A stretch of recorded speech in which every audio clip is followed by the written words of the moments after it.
Hello दोस्तों, welcome to my YouTube channel technical with Anu. तो basically इस वीडियो में हम बात करेंगे टाटा एईटी के इंटरव्यू प्रोसेस के बारे में, क्योंकि मैंने इंटरव्यू क्लियर करा हुआ है और मेरे को इंटरव्यू का नॉलेज है। टाटा एईटी का इंटरव्यू कैसा होता है, दैट्स वाई अब मैं ये वीडियो बना रही हूँ। जैसे कि आप देख सकते हो, मेरा जो इंटरव्यू था टाटा का वो 27 जून को था और मेरा सेकेंड राउंड में इंटरव्यू था। और यहाँ पर आप मैसेज भी देख सकते हो, we are happy to inform you that you have been shortlisted for the personal round interview position of assistant engineering trainee. Like मेरा जो इंटरव्यू हुआ था असिस्टेंट इंजीनियरिंग के लिए हुआ था, आपका जो इंटरव्यू है जूनियर इंजीनियर के लिए है। लाइक मेरा एग्ज़ाम 1 लेवल अप था, इसका क्वेश्चन के लेवल भी काफ़ी टफ थे, बट मेरे को एसोसिएट इंजीनियरिंग ट्रेनिंग का भी नॉलेज है। तो हम इन्हीं चीज़ों के बारे में डिस्कस करेंगे, क्योंकि मेरे को एक्सपीरियंस रहा है कैसे क्या होता है, पैनल कैसे है, कितने पैनल होंगे। 4 पैनल थे, तो कितने हर एक पैनल में 2 पर्सन थे। आपका इंटरव्यू का टाइमिंग कितना होने वाला है। मेरा जो इंटरव्यू का टाइमिंग था, मेरे अराउंड 40 मिनट्स तक इंटरव्यू चला था, ठीक है। 40 मिनट्स। अब मेरे से बहुत सारे क्वेश्चन पूछे गए थे।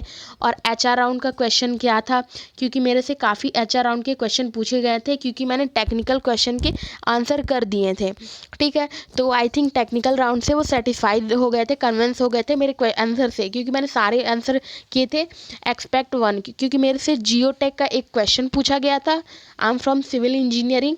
सो मेरे से एक क्वेश्चन पूछा गया था, तो मैं उनका अच्छे से मैं उसको कन्विंस नहीं कर पाई थी, बट मैंने आंसर करा था। सो फिर भी क्योंकि मैंने सारे आंसर अच्छे से एक्सप्लेन किए थे, तो सेटिस्फाइड थे, कन्विंस थे।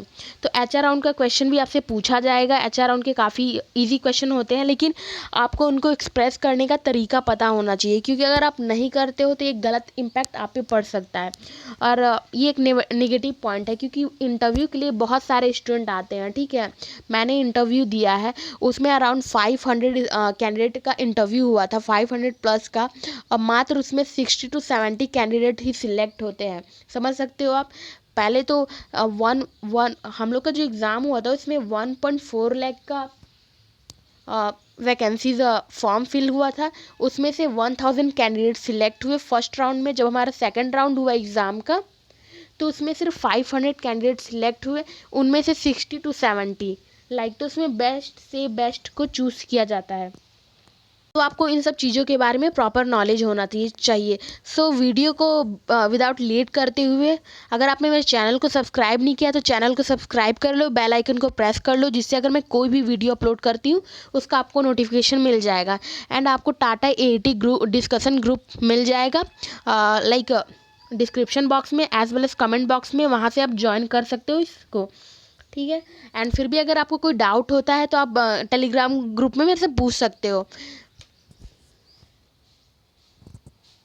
एंड यस, आप प्लीज़ वीडियो को स्किप मत करना, प्लीज़ वीडियो को पूरा देखना, क्योंकि रियली ये वीडियो आपके लिए बहुत ही बेनिफिशियल होने वाली है, इन्फॉर्मेटिव होने वाली है, क्योंकि मैं अपना एक्सपीरियंस शेयर करने वाली हूँ, एज वेल एज मेरे जितने भी फ्रेंड है इलेक्ट्रिकल की है, मैकेनिकल के हैं, उनका ऑलरेडी सिलेक्शन हो चुका है, अभी भी जॉब कर रहे हैं, ठीक है। तो उनसे मैंने अभी काफ़ी कुछ पूछा, क्योंकि बहुत सारे लोगों को आंसर क्वेश्चन आ रहा था, इसलिए बात किया। तो उनका भी एक्सपीरियंस मैं आपको शेयर करूँगी सारे ब्रांचेस के। सो प्लीज़ वीडियो को वॉच करना पूरा।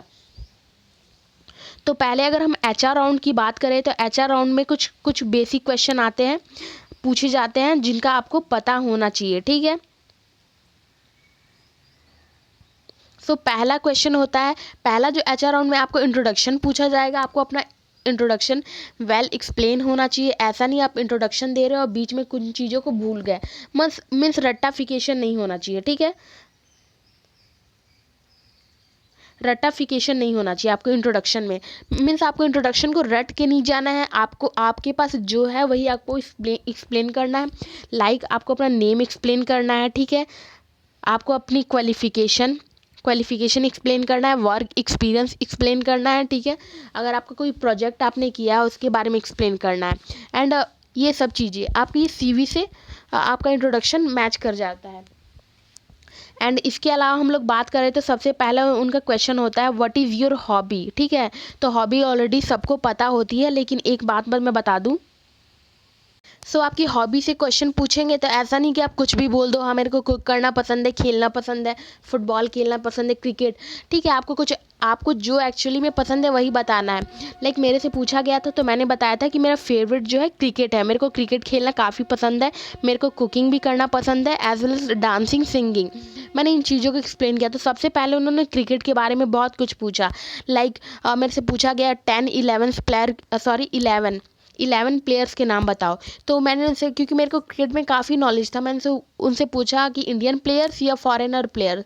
उन्होंने बोला जो भी हो। तो पहले मैं उनको 10+ इंडियन प्लेयर्स के लाइक नाम बताया, लेकिन मेरे फ्रेंड से पूछा गया था सेम थिंग। तो मैंने 10 to 15+ ऐसे क्रिकेटर के नाम बता दिए। ठीक है, और आपको उसके बारे में बताना है कि कैप्टन कौन है, कितने वर्ल्ड कप जीती है, लाइक ऐसा बहुत कुछ सीखता है। एंड यस, मेरे एक दोस्त से पूछा गया था कि 2020 IPL का विनर कौन है, 2021 का, 2020। क्योंकि आपको अगर क्रिकेट आपकी हॉबी है तो आपको उसके बारे में सब कुछ पता होना चाहिए। ठीक है, मेरे कहने का मतलब है, अगर आपको कुकिंग पसंद है तो आपको कुकिंग के बारे में पता होना चाहिए।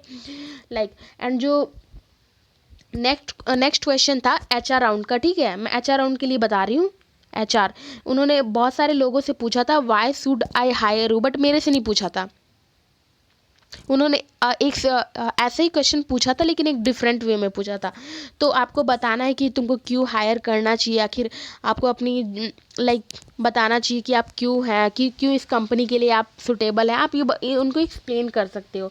ठीक है, और मेरे से जो पूछा गया था कि आखिर तुम टाटा स्टील कंपनी में ही ज्वाइन क्यों करना चाहती हो। मेरे पास 2 ऑप्शन रखा गया था, एक दूसरी कंपनी थी और उसका पैकेज काफ़ी हाई था। ठीक है, आपको 2 कंपनी दे दिया जाएगा, एक टाटा स्टील तो है, एक दूसरी कंपनी है, और उसका पैकेज काफ़ी हाई है, टाटा स्टील से 4 टाइम हाई है। फिर भी आप टाटा स्टील को ही क्यों ज्वाइन करना चाहते हो, तो आपको इसका एक्सप्लेन करना होगा।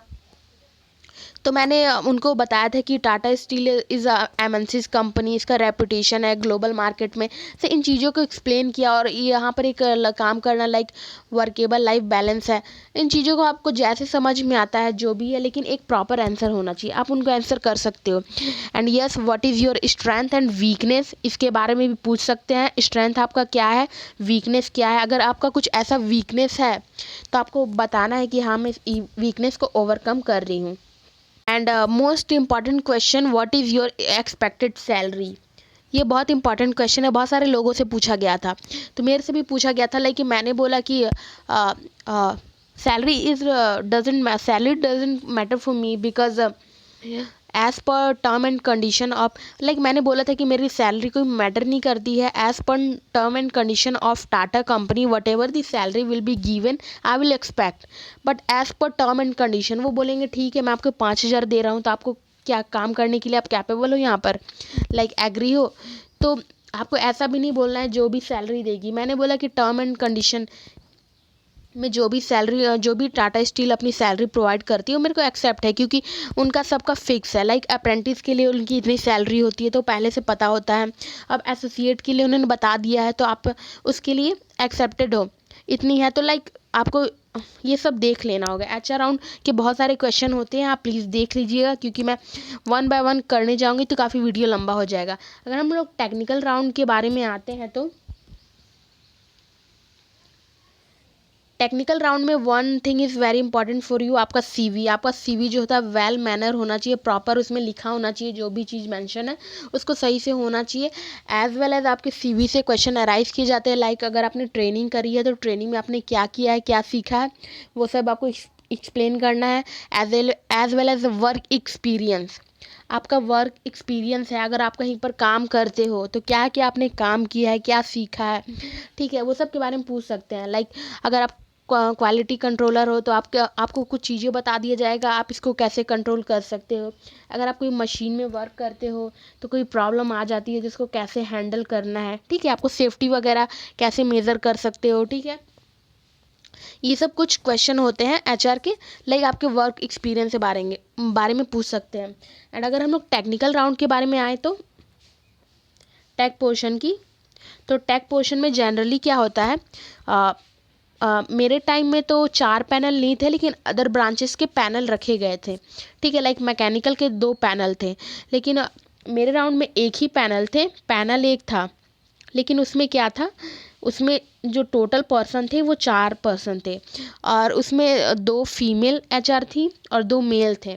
ठीक है, तो पहले वो लोग क्या करते हैं, पहले एक एचआर मेरे से क्वेश्चन पूछा, नॉन टेक्निकल, उन्होंने दोनों क्वेश्चन पूछा। अगर आप सिविल इंजीनियरिंग से बिलोंग करते हो, सिविल इंजीनियर से हो, तो आपको बोलेंगे कि प्लान बनाओ। 2 BHK का मोस्ट ऑफ से बोला गया था कि प्लान बनाने के लिए, तो हम लोग से पूछा गया था प्लान के लिए, नक्शा बनाने के लिए, तो मैंने बना दिया था। फिर मेरे से कुछ इंटरव्यू क्वेश्चन पूछे गए, लाइक ये सब हो गया। फिर पहले एचआर ने मेरे से काफ़ी क्वेश्चन पूछा, 8 to 10 क्वेश्चन पूछा। ठीक है, उसके बाद जब मैंने सारे आंसर किए, इसमें मैंने पहले राउंड में सारे आंसर कर दिए थे। जब सेकंड एचआर की बात हुई तो उन्होंने मेरे से एक जियोटेक का क्वेश्चन पूछा, तो काफ़ी टफ था मेरे लिए। टफ नहीं था, इजी था, लेकिन मैंने उन चीज़ को पढ़ा था, लेकिन मैं अच्छे से एक्सप्लेन नहीं कर पाई। मैंने पूरा एक्सप्लेनेशन नहीं दिया क्योंकि मैंने रिवाइज नहीं किया था, तो वो आंसर नहीं कर पाई। तो उन्होंने एक और क्वेश्चन किया, ठीक है, जियोटेक से ही, फिर उसका मैंने आंसर किया। फिर उन्होंने पूछा what's your favourite subject. This is very important, आपका फेवरेट सब्जेक्ट क्या है। अगर आपने कुछ फेवरेट सब्जेक्ट बोला तो उस फेवरेट सब्जेक्ट से काफ़ी डेप्थ में क्वेश्चन आते हैं। तो अगर आपका कोई फेवरेट सब्जेक्ट है तो आप उसको प्रिपेयर करके जाओ, क्योंकि उससे काफ़ी क्वेश्चन आते हैं। तो उससे बहुत सारे क्वेश्चन पूछा गया। मेरा सिविल इंजीनियरिंग है, तो मेरा RCC था, स्टील था, सोम था, and as well as BMC भी था। और मेरे को हाईवे इंजीनियरिंग भी पसंद है, ट्रांसपोर्टेशन मेरे को पसंद है, लेकिन मैंने 4 ही जनरली बोला था। उन्होंने पूछा था और भी कुछ है, तो मैं बोली थी, तो उन्होंने फिर BMC से मेरे से क्वेश्चन पूछा, सोम से पूछा। BMC से उन्होंने मेरे से पोजुलोना मटेरियल से क्वेश्चन पूछा, वो भी, तो उसका मैंने काफ़ी अच्छे से वेल एक्सप्लेन किया था, तो मैम मेरे से काफ़ी खुश हुई थी, बोली थी अच्छा एक्सप्लेन किया। उन्होंने एक्सपेक्ट नहीं किया था कि यस मैं आंसर कर सकती हूँ। तो मतलब आपको इन चीज़ों के बारे में ध्यान रखना है कि आप उनको कैसे कन्विंस कर सकते हो। बेसिकली आपका इंटरव्यू क्या है, आपने अपना रिटन एग्ज़ाम क्लियर कर लिया, इससे कोई मतलब नहीं है। आप वहाँ पर क्या जाके बोलते हो वो मैटर करता है, क्योंकि वहाँ पर बहुत सारे लोग ऐसे आएंगे जो आपसे ज़्यादा, मे बी उनको आपसे ज़्यादा एक्सपीरियंस हो। ठीक है, मैं अपना एक्सपीरियंस बता रही हूँ, क्योंकि जब मैं इंटरव्यू देने गई थी तो वहाँ के BTech MTech, ठीक है, एज वेल एज जो मेड इजी से कोचिंग कर रहा है, IAS मास्टर से कोचिंग कर रहा है, जिन्होंने प्री निकाल लिया है ESC मेंस का, वो भी देने आए थे। बिलीव में झूठ नहीं बोल रही, BPSC का एक ने प्री निकाल लिया था, मेंस का पेपर था, वो भी देने आए थे। तो मैंने सिर्फ क्वेश्चन किया था, सिविल के ही थे, आप क्यों देने आ रहे हो, आप मेंस में जाओ। तो होता है ना आजकल। सो मैं आपको यही चीज़ें बता रही हूँ, आप जो भी पढ़ के जाओ वो अच्छे से पढ़ो, और आपका वेल एक्सप्लेनेशन होना चाहिए, आप उनको कन्विंस कर सको। ठीक है,